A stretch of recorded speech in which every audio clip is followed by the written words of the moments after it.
Hi y'all, I'm Maya Grace Gordon, and today I'm going to be talking about The Flick by Annie Baker. So one of the things that has really fascinated me about this play is the way it just doesn't feel like a work of fiction. You really feel like you're just reading the transcript of somebody's conversation. It's really fascinating. For this video, I'm gonna be talking about spoilers. I'm sorry, but there's just not really any way to avoid it with this particular play. If you want to experience it for yourself, give it a read. I'll put the link to where you can buy the play in the description as always. And also, as always, I will be talking about the monologues at the end. So this entire play centers around a movie theater. It's the last movie theater in Massachusetts with a 35mm projector, which is like the old-timey, like spinny kind, you know?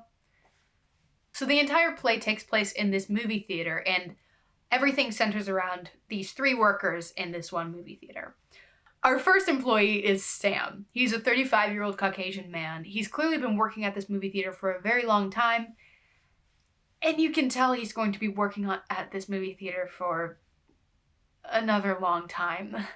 Next, we have Avery, who's a 20-year-old black man. Avery got this job at this movie theater because he is obsessed with movies. There is nothing in the world he loves more than movies. And this movie theater, being the last movie theater with a 35mm projector, it's very important to him that he's able to see some movies on this projector. So that's how he sort of ends up here. He's a little shy, awkward, and he also has depression. It's really, really cool seeing that represented in this play, and also from a black character. I know it's hard for a lot of black people out there, and depression isn't always the most accepted things in our communities. So it was really nice to see that represented on stage. Well, I didn't see it on stage, I read it. And then our last character is Rose. So Sam is very much in love with Rose. And also, Rose has the job that Sam wants, despite being 11 years younger than him. So Rose is a 24-year-old white woman, and I believe that she acts as a contrast to Avery in many ways. Where Avery is shy, Rose is open. In the areas where Avery's mental health is very studied and clinical, and he's working on it with a therapist, he's very involved with it. Avery very clearly has some mental health issues, but it's all undiagnosed and she doesn't know much about it.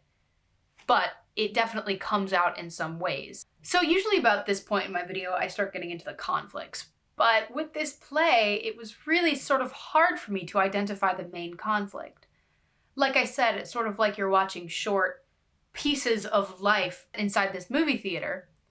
And so it can be kind of hard to identify what the sort of main problem is in the story. But I guess if you were to pick one main conflict, it would be surrounding dinner money. So dinner money is this scheme that the workers at this movie theater came up with where they, you know, when they rip the ticket stubs in half, well, they save the other side of the ticket stub and then they resell it and then keep that money for themselves. So yeah, they're basically stealing from this movie theater. So Avery is the new guy in this theater, right?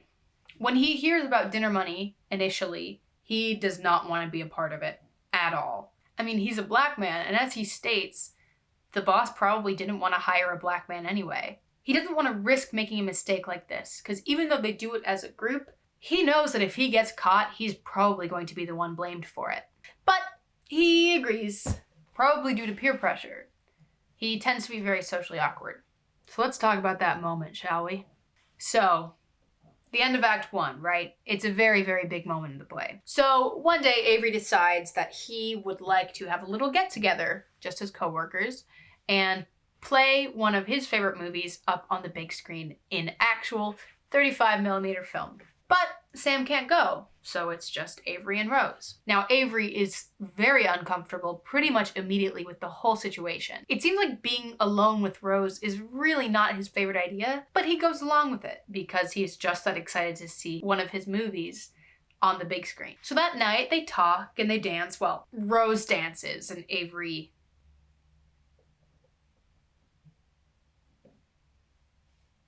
eventually, they decide to put the movie on. They decide on The Wild Bunch, and Rose shows Avery how to work the projector. Immediately, the second they sit down, Avery's eyes are glued to the big screen. and they stay glued to the screen. Even when Rose starts to try to make a move on Avery, his eyes stay glued to the screen. Awkward, right? It's a very uncomfortable moment. Naturally, Rose gets up and shuts the movie off and is like, what the heck? One of the moments that I really feel like this play no longer feels like a work of fiction is represented in this moment. Not in this exact moment, but in the moments that follow. Now, I feel like if this was just a tad bit more dramatic, there would be some sort of confrontation, some sort of fight. Maybe one of them would storm out. Either way, it was an awkward situation. It was a crazy situation, and there should be a crazy fallout. But what makes this scene so human is the way they just move on. They decide that it was an awkward thing. They decide to never talk about it again.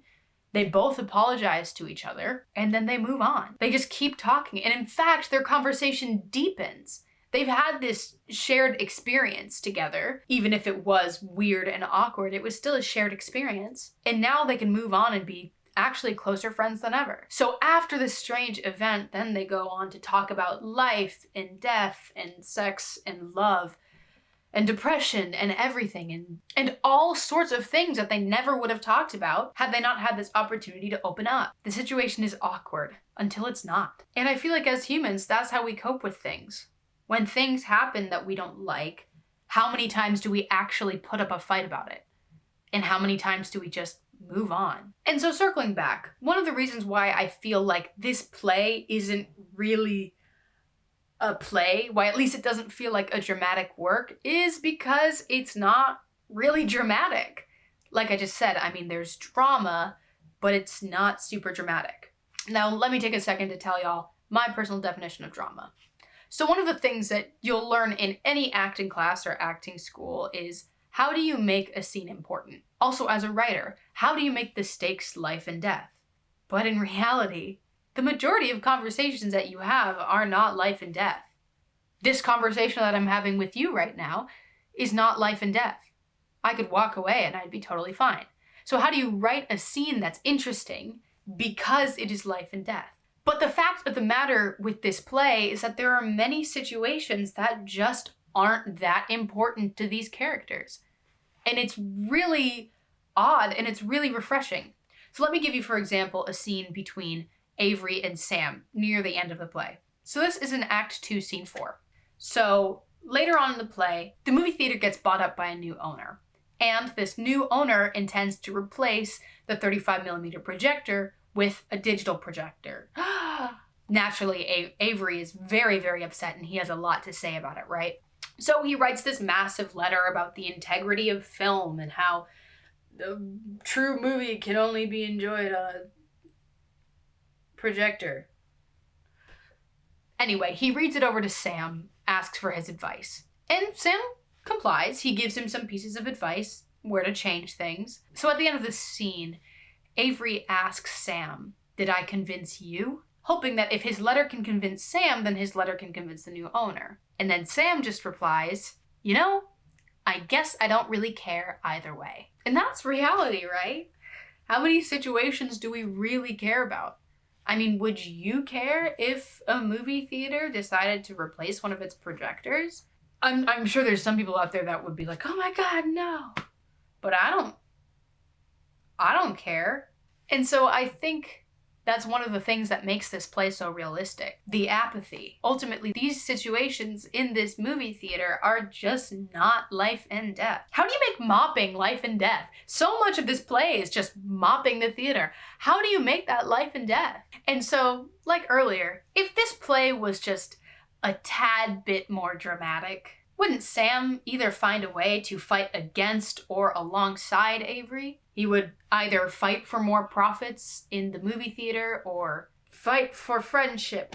So my third example comes from my absolute favorite scene in this play, which is Act 2, Scene 5, in which the new owner of the theater finds out about dinner money. And so like I said earlier, Avery gave the new owner a massive letter about this projector, right? And so when the new owner finds the dinner money with a piece of paper with Avery's handwriting on it, naturally he blames Avery. And he also assumes that Avery was the only person who was a part of this. And so Avery's freaking out, right? He's about to lose his job. And so he goes to Sam and Rose and he asks them if they would fess up their side, right? But they don't. They don't stick up for him. And why would they? Maybe if this were a tad bit dramatic, through the course of this play, they would have found the power of friendship and realized that friends are more important than a job. But ultimately, Sam and Rose are full-grown adults. The money that they make from this movie theater pays their rent and pays for their food and keeps them clothed and fed. And Rose brings this up. And Rose is shocked that Avery would even ask her to risk her job for him. Because ultimately, Sam and Rose just don't have the luxury to risk their job for their friend. And so that scene was another one of the scenes in this play that made this just not feel like a work of fiction. This play doesn't have a happy ending. And it doesn't have a tragic ending either. It just kind of ends. They move on. They just move on. They just keep moving. And so, those are my thoughts on The Flick by Annie Baker. If you liked my thoughts, check out the play. I put a link to it in the description. It's a fantastic read, and fun fact about it, it won the Pulitzer Prize for Drama in 2014. And also a fun fact about this play, it takes about an hour or two to read, but it takes about 3 hours to perform. There's so many moments in this play that are just, like I said earlier, just like mopping. It's really, really interesting. I definitely recommend checking it out. And so let's talk about the monologues. Okay, so our first monologue is from Avery. So this piece is a phone call between Avery and his therapist, where he's talking about this dream that he had, and also talking about how he's doing mental health-wise. That made it sound really boring, but it's pretty cool. Check it out. It's the entirety of Act 1, Scene 6. The second monologue is also a monologue from Avery that's about his depression again. And this one's definitely heavier than the last one, for sure. It's a scene between Avery and Rose where he's just coming entirely clean about his mental health. And it begins with, "I almost quit my second day working here." And the last monologue is from Sam. And this one is a fun one.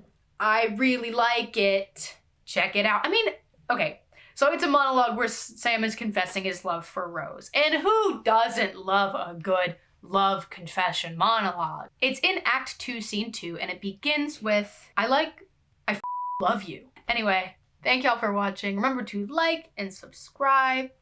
Leave a comment if you got thoughts. And check out some of my other videos. And keep reading, guys. Reading plays is so important, and it's so much fun. Anyway, thank y'all. Bye!